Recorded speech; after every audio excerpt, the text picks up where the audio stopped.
KB, jumpa lagi dengan saya di Negara Bijaksana. Hari ini saya mau membahas soal pembangunan SDM sebuah bangsa.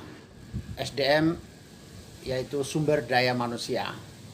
Di Indonesia, sejak dulu sampai hari ini, selalu saja ada keluhan tentang mutu sumber daya manusia kita yang tidak mumpuni. Berbagai treatment atau berbagai intervensi yang dilakukan di dunia pendidikan, di dunia rekrutmen, di dunia promosi jabatan, tetapi tetap saja keluhan terhadap realita rendahnya mutu SDM kita masih saja terjadi. Kita selalu saja berbicara tentang mutu pendidikan. Memang iya, tetapi tidak satu-satunya. Karena seorang manusia hidup dalam sebuah lingkungan atmosfer yang luas. Berbagai faktor ikut mempengaruhi. Sekolah cuma salah satunya saja, atau pendidikan cuma salah satu. Umumnya politik tidak terlalu disentuh sebagai sebuah faktor yang mempengaruhi mutu SDM kita. Sorotan yang lebih tajam selalu mengarah kepada birokrasi, yaitu rekrutmen kepegawaian dan promosi yang selalu menjadi tuduhan KKN. Jadi kalau bicara tentang mutu SDM, arahnya selalu tiga. Satu, mutu pendidikan kita jelek. Yang kedua, mutu keluarga kita jelek. Yang ketiga, mutu birokrasi kita jelek. Tetapi bidang lain termasuk politik tidak terlalu disentuh. Bahkan orang politik sendiri pun selalu berbicara tentang mutu SDM. Mereka ingin membangun SDM. Sebenarnya SDM itu ibaratnya ekonomi, yaitu penawaran sama dengan permintaan. Supply and demand. Jika Anda meminta yang jelek, pasar akan memberi yang jelek juga. Jika konsumen meminta yang bagus, maka pasar akan melayani yang bagus juga. Pertanyaannya, di mana letak pasar dalam dunia sumber daya manusia? Pasar sumber daya manusia terletak pada lapangan kerja, sebuah jabatan, baik di negeri maupun di swasta.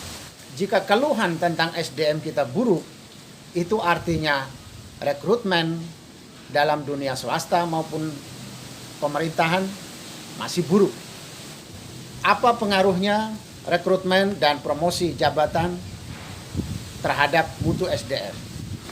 Kita lihat banyak siswa kita di Indonesia, mahasiswa kita, motivasi belajarnya sangat jelek.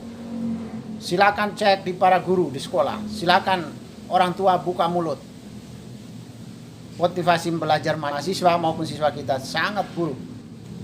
Kenapa bisa begitu? Salah satu faktor yang tidak pernah disadari orang adalah karena anak-anak kita sudah punya data, file yang mereka simpan dalam memori hidup mereka adalah di luar sana. Hidup bergantung kepada selain faktor kemujuran, nasib, faktor kecerdasan, bermacam-macam ya, juga ada faktor KKN.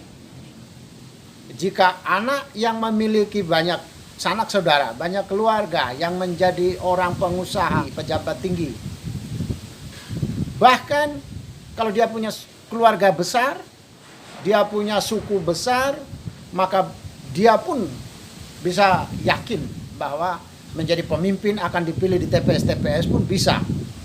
Diharapkan dari KKN juga. Jadi KKN telah menghancurkan motivasi orang untuk berjuang, memutuhkan diri, mengahlikan diri, menterampilkan diri. KKN sudah menghancur leburkan motivasi masyarakat kita.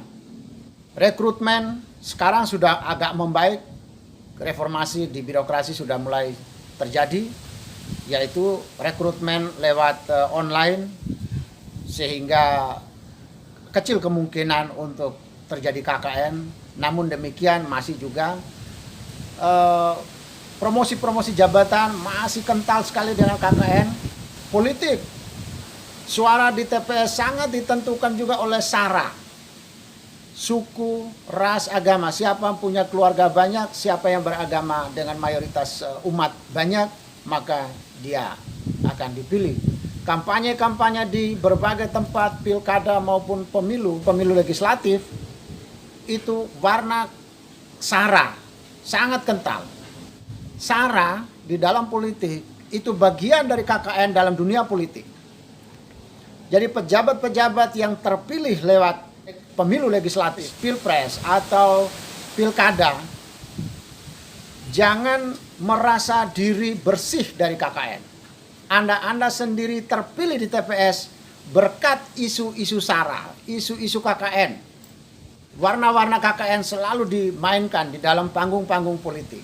Jadi Anda tidak bisa bicara tentang anak-anak kita harus bermotivasi belajar yang kuat jika Anda sendiri berkelakuan KKN.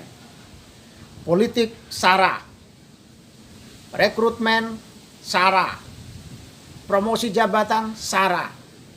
Selama KKN masih merajalela, maka rusaklah pembangunan SDM kita. Orang tidak punya motivasi belajar. Buat apa belajar kalau punya saudara, punya kenalan? Buat apa belajar juga kalau tidak punya kenalan, tidak punya saudara, maka tidak akan jadi apa-apa juga.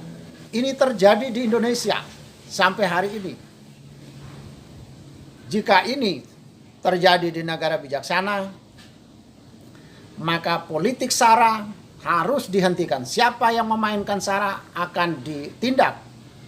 Bila perlu, haknya dicabut, hak politiknya. Dia tidak boleh ikut pilkada, ikut pemilu legislatif atau pilpres selama beberapa periode pemilu. Harus ditindak. Jika ini di negara bijaksana, maka cara membangun SDM yang paling strategis adalah hentikan KKN, maka motivasi belajar, motivasi berusaha orang untuk memutuhkan dirinya akan semakin baik.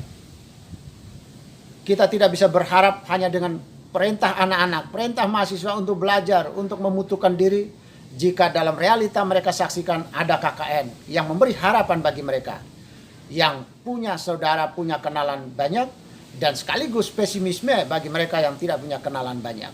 Kalau mau membangun SDM bangsa ini, maka jangan pernah memberi kesempatan KKN hidup. Tidak kenal saudara, tidak kenal keluarga. Semua rekrutmen, semua promosi lewat mutu. Semua pemilihan di TPS-TPS harus berdasarkan mutu. Tidak kenal suami, tidak kenal istri, tidak kenal anak atau ayah, atau saudara, atau tetangga, atau teman, tidak kenal. Begitu tidak bermutu, saya tidak akan pilih kamu. Demikian teknik atau strategi membangun SDM sebuah bangsa, yaitu hilangkan KKN. Baru terjadi motivasi bangsa akan tumbuh. Sampai jumpa di edisi mendatang. Terima kasih. Tabe.